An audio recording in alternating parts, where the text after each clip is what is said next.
He's curly. He's curly. I'm Curly, Curly Lasagna, and I'm going to tell you a story. It was Tuesday. That's it. It was Tuesday. If not, it was Friday, quite late. She was sitting outside on the painted porch steps when she watched it walk through the front gate. Now the she that was mentioned was a young girl named Amy, with hair the same color as Montana wheat. And the it was a gray bird with lips like a duck and little short wings and blue feet. I'm sitting here, she said, helping the sunset, which is something I do now and then. What in the world do you think you're doing, walking in here like an old friend? Well, maybe I am, the bird said. Just try me. We might be friends, tried and true. You see, I know you're Amy, and you're mostly nice. Me, I'm a traveling emu. Well, but I didn't invite you, said Amy quite firmly, and I don't think I want you to stay. If you wish, said the emu. But then if I leave you, you won't get your beaker bouquet. Beaker, said Amy. You're making that up. I never heard that word said. It's a beaker bouquet, the emu said, laughing. It's a smashy 2-quart overhead. You don't make any sense. You're ugly and fat, and I want you to leave right away. Without getting noble or leak? Asked the bird. Well, you'll miss all the frills, rondelay. That's it, said the girl with a stamp of her foot. That's it. I'm counting to 10. Then I'll screech and I'll scream till people come help me, so you'd better have left here by then. Screech, said the emu. A wonderful word. I knew that you had it in you. It's like yodel yodel and hoot boodle dee and froment and bob apple stew. Oh, you and your words, she said with a sniff. They don't even make any sense.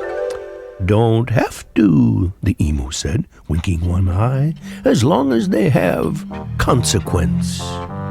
You see, every word that we use is okay as long as you like how it sounds. It should always be igloo or zebra or rent and never weigh more than 6 pounds.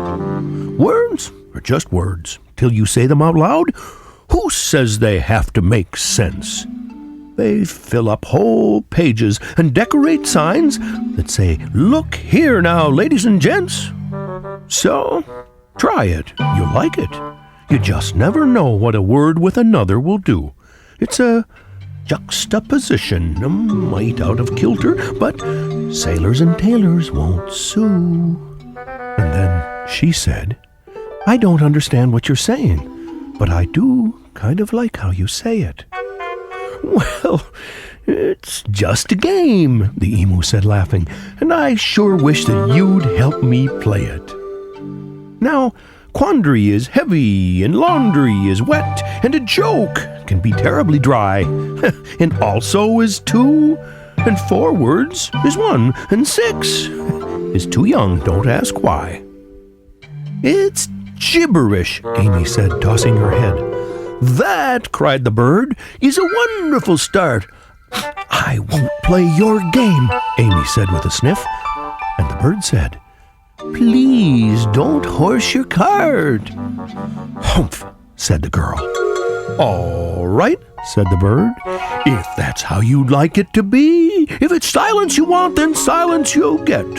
For silence, it takes less than 3. So he hopped up the steps and sat down beside her and started to watch the sunset. An old man walking by turned to his wife and said, Look, it's a girl and her pet. Who knows how long they sat there together. They soon got the sun tucked away, and then the sky lost its gold, the streetlights blinked on, and the dew in the dusk turned to gray. The hum of the city softly drifted away. The cricket's beat filled the night breeze. At last, Amy looked down at the strange bird beside her and said, "Some toads trip over seas." The bird thought a moment, then looked up at her, and then a great smile filled his face. "The spotlight will balance a show-stealing beam with some rose hips to fill up a vase." "Oh, yes," Amy said, with a wave of her hand. "A chance can be fat if you try." "And a bow can be stern," laughed the emu with glee. "And a frown leans to port if you're shy." "A needle," laughed Amy, "will camel a thread, and water will sink a good pail. And so," she giggled, "a freight car will fry, and walleyes will bake at a sail." The emu stood up. He heaved a great sigh and walked down the steps to the gate. Amy cried out. "Now, where are you going?" The bird said. "It's cold and quite late." "But we just got started," said Amy. "Don't leave. Why, we're just beginning the fun." "I don't like this part any more than you," said the emu, "but I really must run. You see," he went on, "you've learned your lesson. I've taught you all I can teach. And there are so many more sunsets to help and so many people to reach. But do me a favor. When you see someone sad, be sure to teach them our game. So, goodbye," said the bird. "Goodbye, and remember, a robin can flutter the flame." "Don't go," cried Amy. "A tank," said the emu, "seldom holds chocolate well, and a pine tree will bark at a moon on a wane, and orchids most mailmen won't sell." "Okay," sighed Amy, "if that's what you want. Some slippers track tricks on the lawn. A bobber says blink," and then she looked up when she heard the gate shut. He was gone. Amy's lower lip trembled, and then she took a deep breath and shouted as loud as she could, "No fair will be where the D parts away, so care if I see any good." Then she stopped, and she smiled.